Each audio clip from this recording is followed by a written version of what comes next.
Previously on Ready to Die. Like what, Judge? Mr. Steele's been doing this twice, 3 times as long as a lot of us in this courtroom. He knows what he is doing. What you were told is wrong, and this lawyer knows it. It would be a violation before me for you to put that in front of this jury. You're not letting me. 2015, not, and the evidence shows. I said, I don't talk with Miss Love, by the way, if you didn't know that. Thank you for being a friend.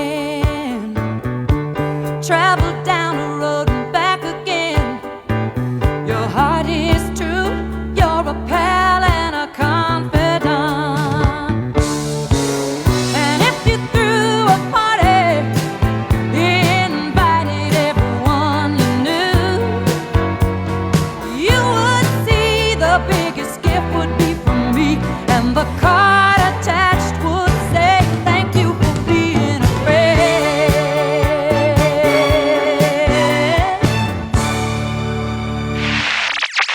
And Adrian Bean, in his conversation with Detective Quinn back in 2013, he says, yeah, I told him at first, and the reference that he is making based on everything that is around this conversation is that while he was on the scene, he told them someone else was driving. Mr. Steele's question to Adrian Bean, why did you tell the detective at the hospital, Grady Hospital, on September 11, 2013, that it was not you, but your dear friend driving that Nissan vehicle? That's so wrong on so many levels. Number one, he is injecting assertions to the jury that doesn't exist, manufacturing evidence. What he should have done was ask Mr. Bean whether or not he spoke with someone at the hospital. He can lead him. He can say, you spoke with the detective at the hospital, right? Because that's all that's in this interview that we have between him and Mr. Bean. You spoke with the detective at the hospital, right? And that detective was Detective Quinn, right? Well, if he says, I don't know, I don't remember, then he can confront him with the inconsistent statement, which is, didn't you tell me and Investigator Martin that you talked to Detective Quinn at the hospital? He can say yes or he can say no.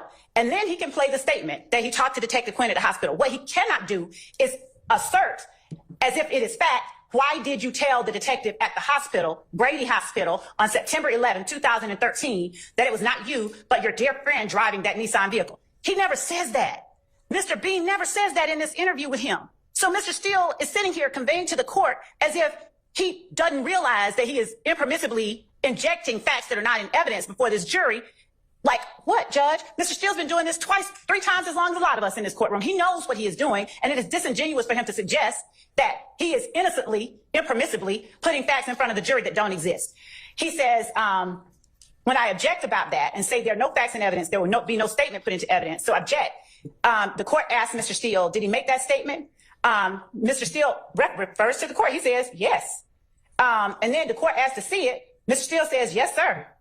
And didn't produce it. Even today, he hasn't given anything to the court that shows where Adrian Bean said any of these things that he's asserting that he said in his questions to him. Well, I think he's given me these statements in terms of Williams, Charlie and Delta.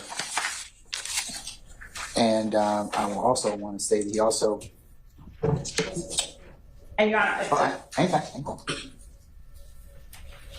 And also the radio and traffic that was played from, or at least proffered from my consideration, Williams 202 and 203, and the recorded interview of Bean and Detective Quinn. So, I mean, I think he's got some basis to ask some of these questions. Now, I would agree with you that maybe some of the questions are objectionable in terms of their form and or substance. But I think that he is more than proffered as an advocate before this court that he had a good faith basis to ask some of this. Now, you have a disagreement as to why and how, but... And Judge, that is the only disagreement that I have. I don't care if he says, did you talk to a detective at the hospital? That's the point I'm making. I don't care if he says, did you lie? I don't care if he says, did you talk to your wife on an unrecorded line? I don't care if he does that.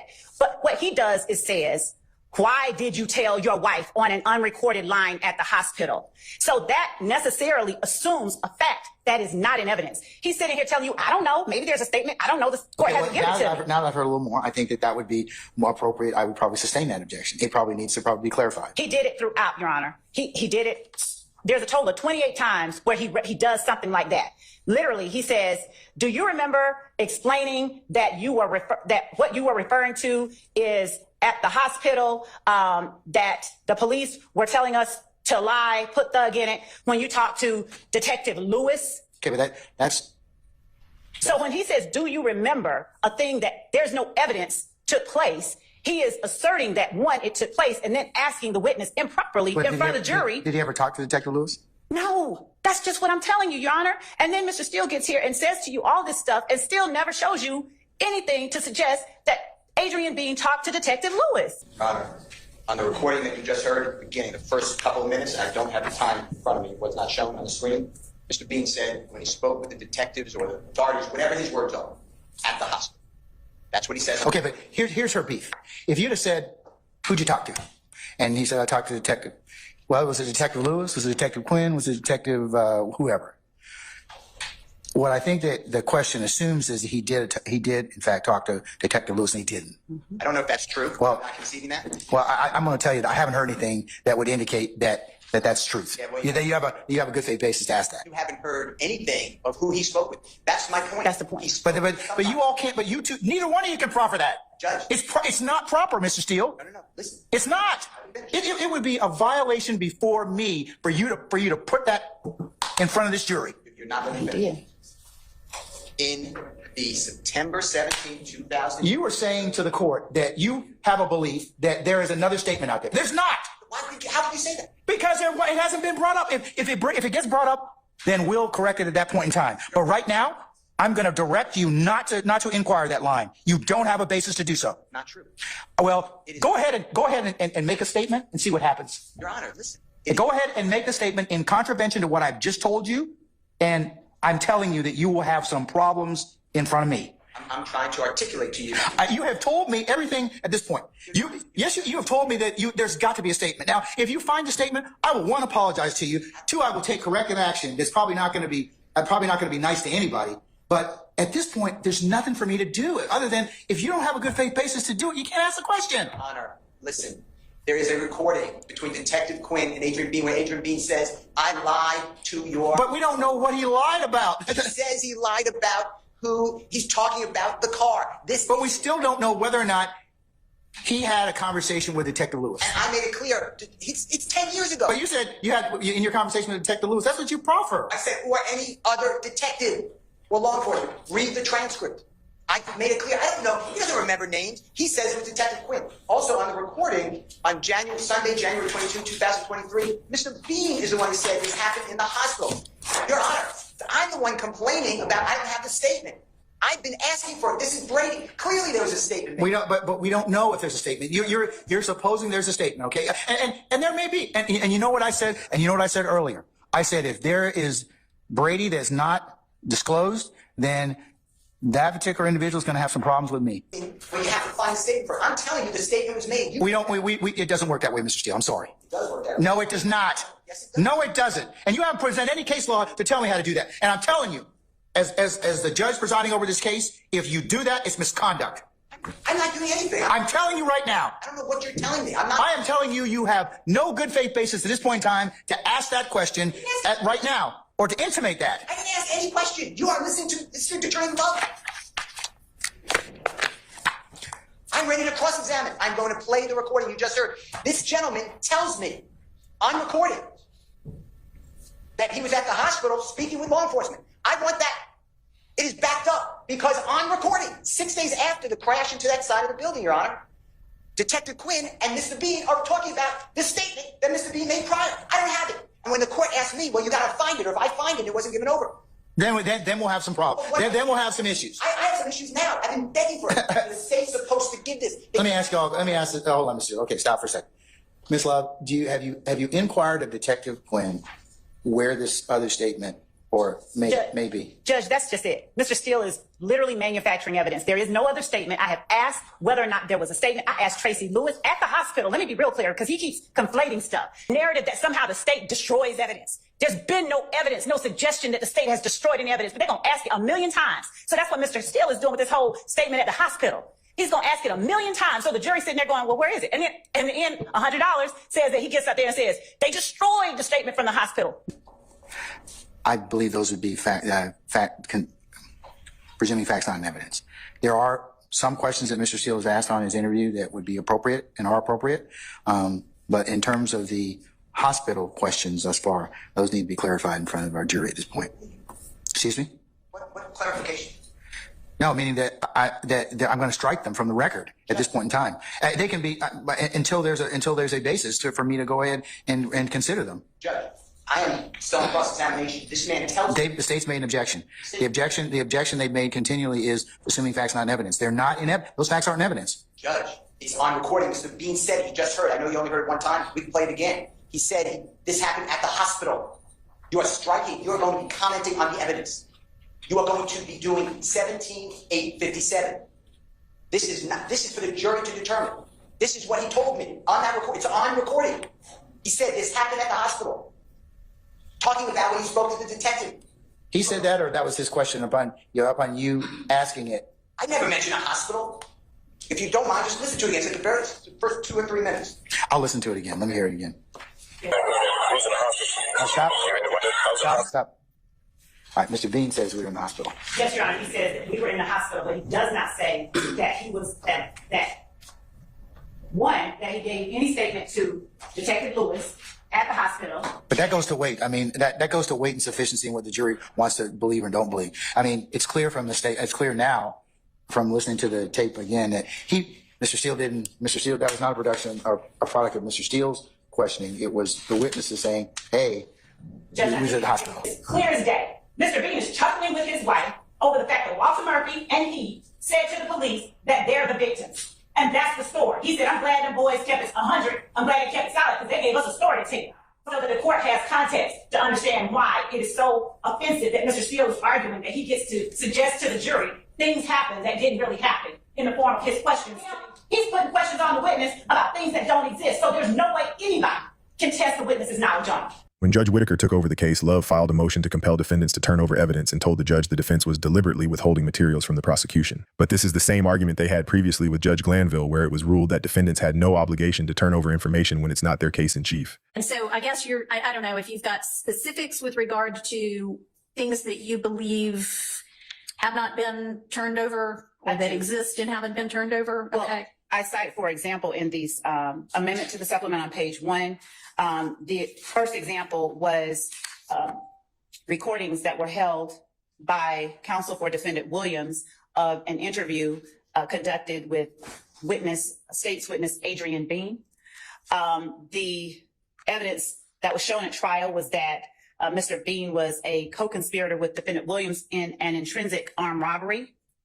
The state conducted days worth of direct examination of Mr. Bean, only to learn the weekend before the day cross-examination of Mr. Bean was to begin that counsel for defendant Williams had a recording of an interview he had conducted along with his investigator, which had been in counsel's possession since January of 2023. Okay. In which Bean claimed that defendant Williams was never involved in the armed robbery, and in which Bean claimed that the police told him to put defendant Williams in the crime. Mr. Williams presented this statement not just as impeachment evidence, but as substantive evidence. And further, based upon information provided by Bean to the state, upon information and belief, the recording that was given to the state was only a portion of the recorded statement at issue. And we do not have, if there are further statements, if there are further recordings, we don't have them. We've not been offered them. We don't know what they consisted of. Another example is defendant Williams has asserted verbally that he is in possession of a video recorded statement of the witness currently on the stand, in which that witness reportedly asserts, "We killed Nut," referring to Mr. Donovan Thomas. The state is not in possession of any such recording, is unaware of the existence of one, but as I stated earlier, Mr. Williams has asserted verbally that he has such a statement.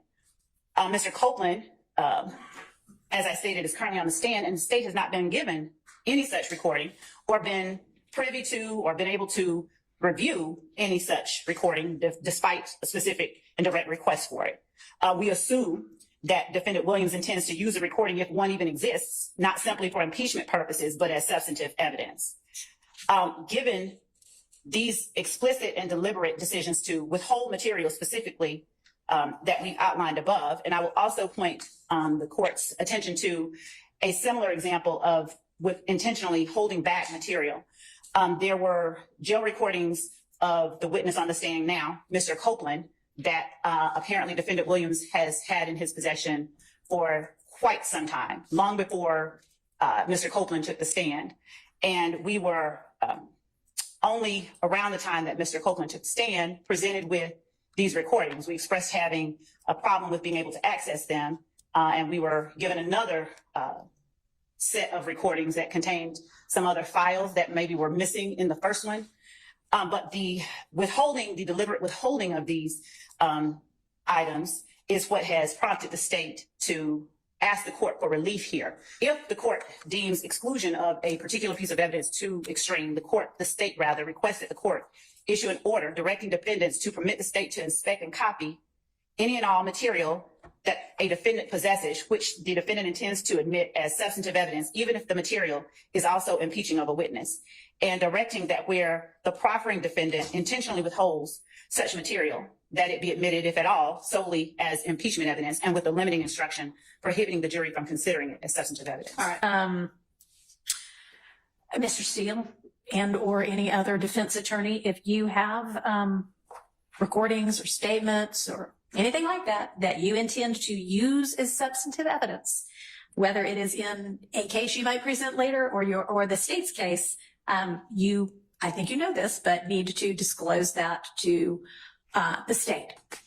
So I believe that what the state has asked you to do and what you said from the bench about the law that will apply in this case is not accurate under Georgia law. Okay. I also, again, I'm not going to continue to repeat. I hope that you would take it the way Judge Glanville did. I have all objections to any proffer made by District Attorney Love. They are not only wrong, but I'm going to show you why they are knowingly wrong. This is the fourth time we're having the same hearing. I know you're not here privy to this. Okay. What Prosecutor Love did not tell you is the Georgia law that I've already handed to them. Judge Glanville has ruled on this 3 times. Okay. Every time telling the state the same thing, that they're wrong. So I'll go through it for the 4th time that Ms. Love intentionally, I assume, she has a memory of this because she was here. I handed her all these cases. So I assume that she's doing it intentionally. First of all, what she has told you about the case in your reading of Waddell is not accurate. Where the lawyer goes out and interviews witnesses, what Ms. Love tries to do is, I would have a chilling effect. I interviewed every witness that would talk to me. I interviewed everybody. And what Ms. Love is saying is, give me your work product. If I'm not going to use it the way I understand the law, unless you tell me differently, I'm not giving it to the state.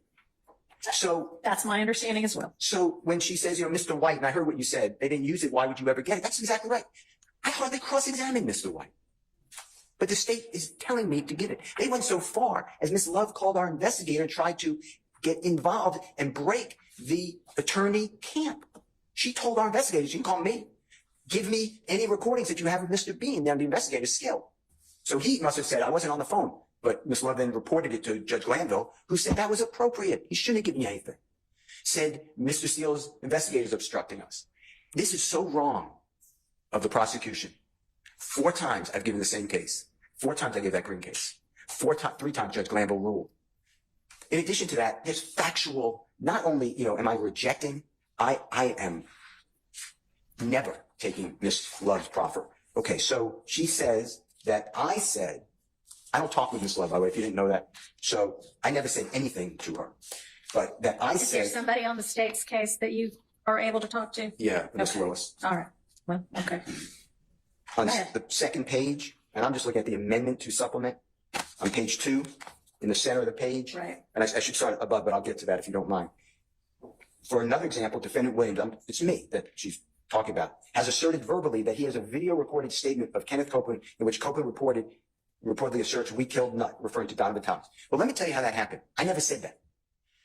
Ms. Hilton sends an email and says, upon interviewing Kenneth Copeland, we found out that he put out a social media recording that he killed Nutt, or we killed Nutt. It's in writing.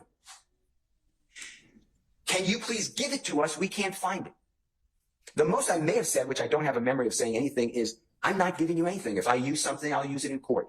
That sounds like something I would say to these prosecutors. To other people, I would say, you're going to have to, I don't have to give it to you. I'm not going to be able to talk about that. I never said, I verbally asserted that I have anything. But if I do, I'm going to say the same thing that I'd always say. I'm not giving it to them. If you tell me to do it, I'll do whatever. But I'm not going to give them anything because I don't have to. That would be impeachment. Mr. Copeland, before the 12th day of June of 2024, specifically was asked by Ms. Selden, did you kill Nunn? And he said no. That would be impeachment. The next one, that I did not give over Mr. Copeland's jail calls until recently. Let me tell you the truth. October 2023, I gave jail calls of Mr. Copeland to the state. October 2023. The state doesn't raise this until more recently when Mr. Copeland is a witness. They want me to tell them which jail calls am I going to use to impeach the man. I said I'm not going to do it. Judge Glanville said you don't have to do it. I'm not going to do it unless you tell me to, but I don't understand how I'm doing this. And then to stand here and say I just gave it to him is preposterous. In addition to that, then we go to the first one, Mr. Bean. Mr. Bean testified for days. This case, Your Honor, has taken so long. I don't know how long he was on the witness stand. It would not shock me if he was there for 3-4 days. All he said was, I don't recall. That's what he said. I don't recall. Did you say this? I don't recall. I don't recall. So the state got in his prior statements to Detective Quinn. Well, I impeached him. He gave me a statement on recording. The state then doesn't ask Mr. Bean in front of the jury, doesn't ask him in front when he's here to be cross-examined. They come up with the Judge Glanville ex parte, give him some sort of document that supposedly shows Mr. Bean is scared, which I doubt. This is just me, doubt, I have no evidence. And then in the middle of that document says that Brian Steele and his investigators, I'm not quoting, were in a car with Mr. Bean and his son. And Brian Steele was telling Mr. Bean what to say. And his son has it on recording. That never happened. That never happened. But what Ms. Love was allowed to say in front of the jury, believe it or not, did Mr. Steele stop and start that recording? Mr. Bean said what he always says, I don't recall. I objected, outrageous. Outrageous. It just flows right through. The same way Ms. Love stands here today and says it's hard to hear, or whatever her words are, hard to decipher on an Apple iPhone. That did not happen. It is offensive. The legal analysis is wrong. There is no distinction in Georgia on substantive or impeachment. What you were told is wrong. And this lawyer knows it because she sat here in court and I did the same thing without being tempered. All right. That's 4 times. Thank you for clarifying that. So, do you have any case law In Georgia, that supports the position you took in your motion that reciprocal discovery requirements are triggered based on whether you're presenting something as substantive evidence? That's my question to you. Your Honor, the only, what we have in support of the motion is cited in the amendment and in the motion itself. We have not ever presented or represented to the court that there was a Georgia case that addressed this issue, and the conclusion that is asserted in the state's filings are the result of the fact that, one, from our position, it's not addressed directly, that, you know, what case in chief specifically. So you are telling me that when our discovery statute says that the defendant is to produce or permit inspection and copying of whatever it is that they're in possession or control of, which the defendant intends to introduce as evidence in the defense case in chief or rebuttal at the trial, you think that there's some kind of lack of clarity about what that means? Is that what you're representing to the court? Your Honor, I'm representing that was the position that was taken. That was what was analyzed in the cases that we have cited in our amended amendment and supplement to our motion to compel. That is, in our position, a reasonable interpretation. And as we've said in our filing, Your Honor, there was the requirement in Waddell that anything that was within the defendant's possession, custody, or control, where the defendant intended to use the item in the defendant's case in chief, that be turned over. The Waddell court, Your Honor, in analyzing the meaning and understanding of case in chief, as the court correctly pointed out earlier, said that if it is going to be used as both impeachment and substantive evidence, that constitutes case in chief. From there, we made the assertion, the state's position, that if they intend, if the defense intends, because there's nothing in Georgia law that analyzes it at this level, if the defense intends to introduce evidence as both impeachment and substantive evidence, then they have a duty to disclose it. And that is the origin of the state. That is the basis for our position. And have you heard Mr. Steele argue 2 or 3 times before that that's not at all what Georgia law means? We've not made this argument before. So I don't mean in writing. Y'all have not had we have any literally discussion whatsoever in front of Judge Glanville about. As I have said in my motion, Your Honor, what we have argued, the state has said, Your Honor, they have a duty to disclose this. This is stuff that we are entitled. And Mr. Steele has said no, in citing the Georgia statute. He said we do not. I have never asserted, I've never made this distinction. I've never said that case in chief means if it's being presented as impeachment as substantive evidence. I've never made that. I've never made that argument in a written or oral filing. Okay. All right. Well,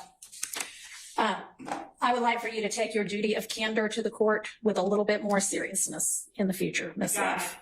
Respectfully, I take it very seriously. On October 1st, Steele got annoyed in front of the jury when Love was reading out comments that the jury had just heard on a recording, and Love argued that Steele did the same thing with witness Kenneth Copeland. In that video, did Mr. Zachary say? Objection, Your Honor. This is just repeating what we've already heard. If the jurors can't hear it, the jurors know to ask the court if they can rehear it. Your Honor, I'd ask that the court's instructions and I'd ask to be allowed to do what the court said that it would allow me to do. The court didn't say anything. Your We're Honor. listening to a recording.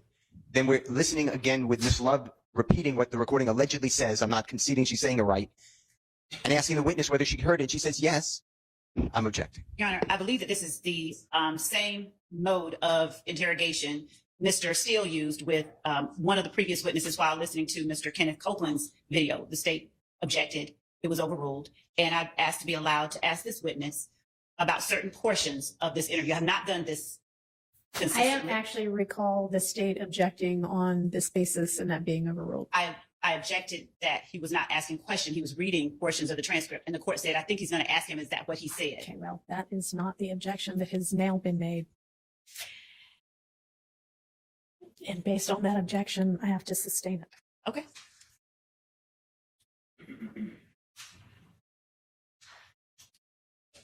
And Your Honor, the objection being cumulative or what is being sustained so that I don't? What was the last thing y'all said?